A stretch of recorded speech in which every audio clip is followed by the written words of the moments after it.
Hello friends, welcome back to my new blog. আশা করি তোমরা সকলে ভালো আছো আর আমিও ভালো আছি। আর সকালবেলা উঠে পড়েছি আর ঠাকুরের নাম করে দিনটাকে শুরু করছি। তা যাই হোক বন্ধুরা, প্রচুর ঠান্ডা আজকে, মানে ঠান্ডাতে বিছানা ছাড়তে ইচ্ছাই করছিল না। তা তবুও তো উঠতে হবে, অনেক কাজ রয়েছে, সেগুলো সারতে হবে। তা প্রথমেই আমি বিছানাটাকে গুছিয়ে একবারে বাইরে নামবো বাইরের কাজের জন্য। প্রথমে মশারিটাকে গুছিয়ে নিচ্ছি, আর মশারিটা গোছাতে গিয়ে আমি প্রায় পড়েই যাচ্ছিলাম। তা মশারিটা সুন্দর করে না গোছালে না আমার যেন ভালো লাগে না, মনে হয় যেন বিছানাটাই ঠিকঠাক করে গোছানো হলো না। তা মশারিটা তো ভাঁজ করা হয়ে গেছে, তারপরে জানলাটাকে খুলে দিচ্ছি। শীত হোক, বর্ষা হোক, আর যাই হোক, জানলা তো খুলতেই হবে। জানলাটা না খুললে মনে হয় যেন আমার প্রাণটা আটকে যাচ্ছে। তারপরে তো কম্বলটাকে ভাঁজ করে নেব, আর কম্বলটাকে সুন্দর করে ভাঁজ করে বিছানাটাকে গুছিয়ে নিলাম। গুছিয়ে নেবে পড়লাম ব্রাশ করতে আসবার জন্য। আর ব্রাশ করতে করতে বারান্দায় চলে এসেছি, বারান্দারও শাটারগুলো খুলে দিচ্ছি। আর বাইরে দেখছি আজকে বেশ ভালো রোদ্দুর উঠেছে, আর রোদ্দুরটা উঠলে না মনটাও বেশ ঝরঝরে লাগে। তো যাই হোক, ব্রাশ করতে করতে বারান্দার আয়নাটায় একটু মুখ দেখে নিলাম, আর ব্রাশ করে মুখ ধুয়ে চলে এসেছি। চলে এসে ডেলির মতন ময়শ্চারাইজার আর সানস্ক্রিনটা লাগিয়ে নিলাম। তারপর দেখতে পেলাম কপালে তো টিপটাই নেই, তাই একটা টিপ নিয়েও পরে নিলাম। তারপরে বাক্সের মধ্যে খুঁজছি যে ঠোঁটের যে লিপ বামটা সেটা খুঁজে পেলাম না। একটা নতুন কিনেছিলাম জানো তো বন্ধুরা, সেটা পাচ্ছি না। যাই হোক, পুরোনোটা দিয়ে একটু আঙুল দিয়ে বের করে নিলাম আর ঠোঁটে লাগিয়ে নিলাম। আর শীতকালে দেখবে প্রত্যেকেরই ঠোঁটটা একটু টানে, আর সেরকম আমারও ঠোঁটটা টানছিল। যাই হোক, তারপরে তো রেডি সেডি হয়ে এইবার মনে হচ্ছে গরম জামা না পরলে আর পারাই যাচ্ছে না, তাই গরম জামাটাকে পরে নিচ্ছি। আর ক্লিপটা না খুললে মাথা দিয়ে ঢোকাতে পারবো না, তাই খুব ঠান্ডা লাগছিল। একদম শীতটাকে বেঁধে বুধে চুলটাকে ঠিক করে চুলটাকে বেঁধে নিলাম। চুলটা আর আঁচড়ানোর টাইম নেই, কারণ অনেকটাই বেলা হয়ে গেছে। তারপরে ছেলের যে কম্বলটা ছিল সেটাকে গুছিয়ে নিচ্ছি। ওই ঘরে ছিল কম্বল গায়ে দিয়ে, আর কম্বলটা নিয়ে এসে বলছে মা ভাঁজ করে দাও। তা যাই হোক, তারপর তো রান্নাঘরে চলে এলাম। রান্নাঘরে এসে ছেলের জন্য কফি বানিয়ে নিচ্ছি, ব্ল্যাক কফি, চিনি ছাড়া। আর এদিকে আমাদের চাটাকে ভিজিয়ে রেখেছি। তারপরে চাটাকে নিয়ে যাব রোদ্দুরে, কারণ খুব ঠান্ডা লাগছে। আলাম না, একটু রোদ্দুরে না দাঁড়ালে আর হচ্ছে না। তাই চা আর বিস্কুটটা নিয়ে দাঁড়িয়ে দাঁড়িয়ে একটু রোদ্দুরে চাটা খেয়ে নিলাম। আর গাছে কি সুন্দর দেখো ফুল ফুটেছে। তা চা তো খাওয়া হয়ে গেল। রূপকের জন্য টিফিন নিয়ে চলে এসেছি। টিফিনে কি না, পায়েস। নাও ধরো। আর তোমায় মুড়ি দেবো? মুড়ি না না, সেই কাল রাত্রির থেকে মুড়ি খাচ্ছি, মুড়ি খাবো না। তুমিই তো বলেছো মুড়ি পায়েস খাবো। কাল রাত্রে খাওয়া যায়, তাহলে শুধু পায়েস খেলে হয়ে যাবে? হ্যাঁ। তা যাই হোক, তুমি খেয়ে ছেলের জন্য একটু মাংস নিয়ে আসো। ও কদিন ধরে মাংস করছে। ঠিক আছে, মাংস আনলে হয়ে যাবে।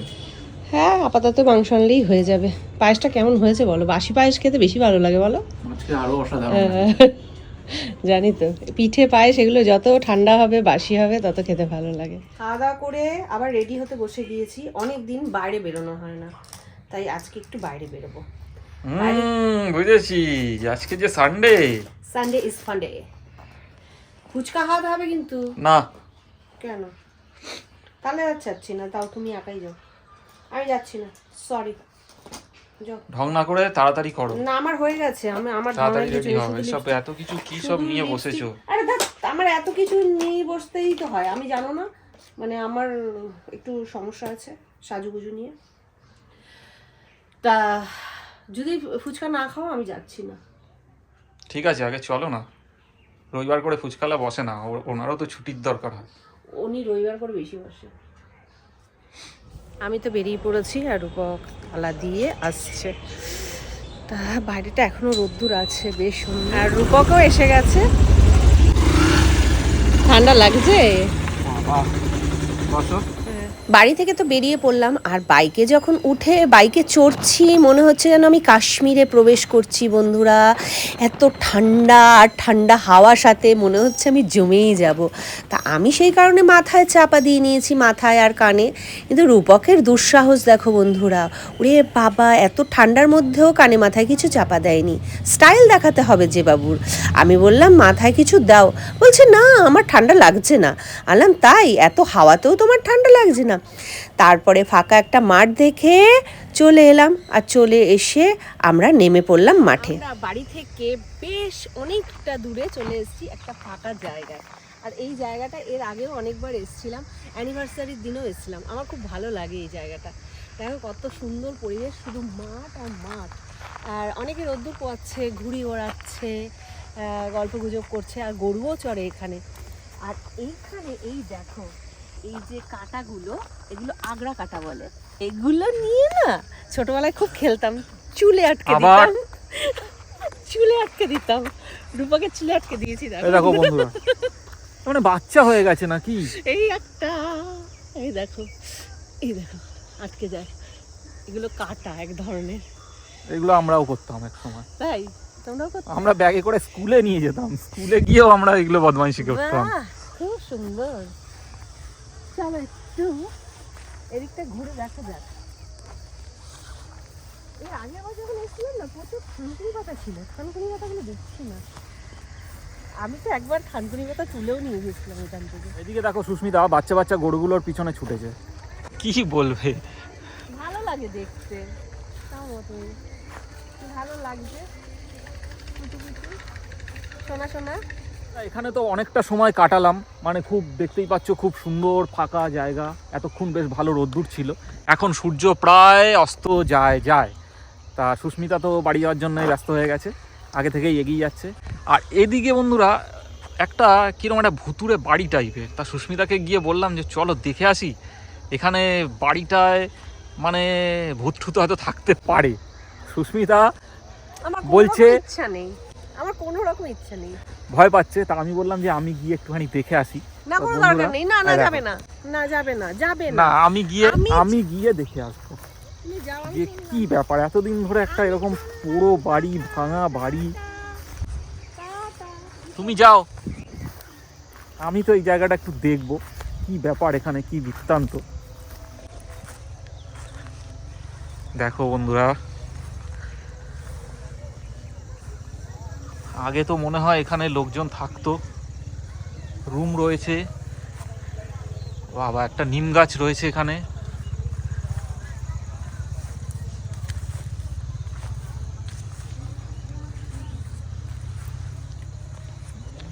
চারিদিকটায় ভাঙাচোরা বাড়ি, ওপরে চাল নেই,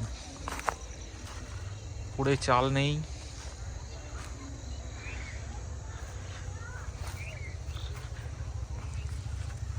রাত্রিবেলা আসলে বন্ধুরা এখানে ভয় লাগার মতনই পরিস্থিতি।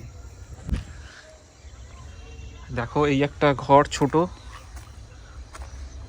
এইখানেও একটা ঘর রয়েছে ছোট। এই দেখো সুস্মিতা ওদিকে ডাকাডাকি শুরু করেছে। কি হলো? ভয় পাচ্ছে সুস্মিতা।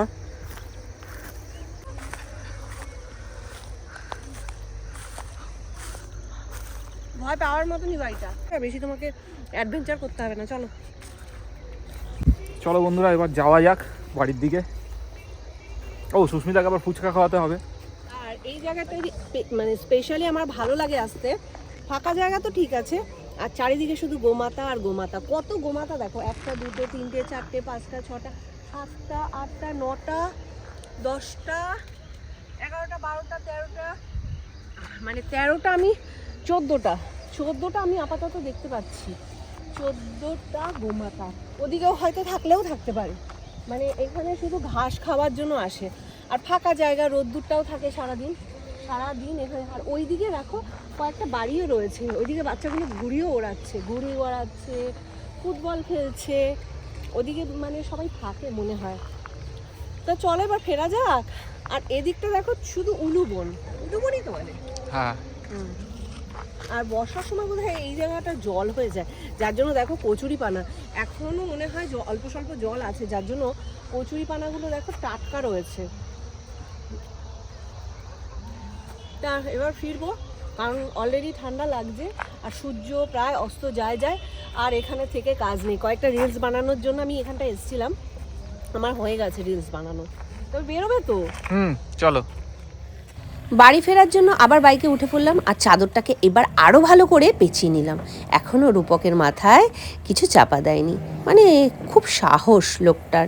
আর আমি তো মনে হয় না কোনো দিন দার্জিলিং বা কাশ্মীর বেড়াতে যেতে পারবো, কারণ আমি খুব শীতকাতুরে মানুষ, এখানকার ঠান্ডাই সহ্য করতে পারি না, আর ওখানে গেলে তো আমাকে আর দেখতে হবে না। তা যাই হোক, আসার সময় তো ক্রসিংয়ে পড়িনি, কিন্তু ফেরার সময় দেখো ক্রসিংয়ে পড়লাম।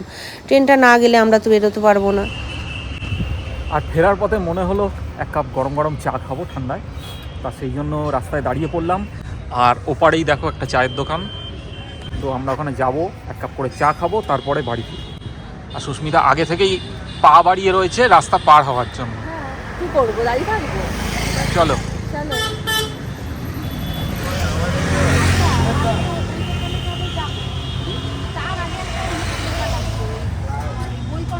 আর বন্ধুরা, রূপকের মাথায় কি বসেছে দেখো, প্রজাপতি। ওর আবার নতুন করে বিয়ে হবে, বসেই আছে।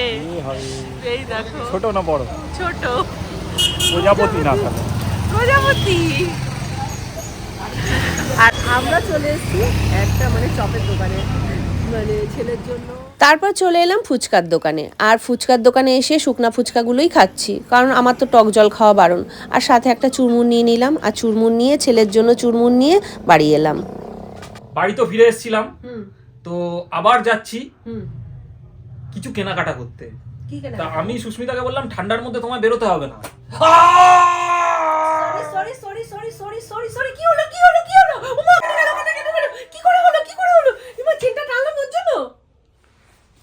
আমি ইয়ার্কি মারছি, এখানে তোমাকে চেনটা কে টানতে বলেছে? এই চেনটা এমন ভাবে টেনেছো এই গলা এইখানে চামড়াটার সাথে আটকে গেছিল। আমি কি ইচ্ছা করে করেছি? আমি তো ভালো করতে গেলাম। তো তোমায় ভালো করতে হবে না, ঠান্ডা লাগলে আমি এটা তুলে নেব। টিফিনের বাসি রুটি চাই নে। তো এবারে আমি বললাম ঠান্ডার মধ্যে যেতে হবে না, ঠিক আছে? এই দেখো অবস্থা দেখো, দেখি দাঁড়াও, ছাড়ো। এই দেখো দুখানা চাদর।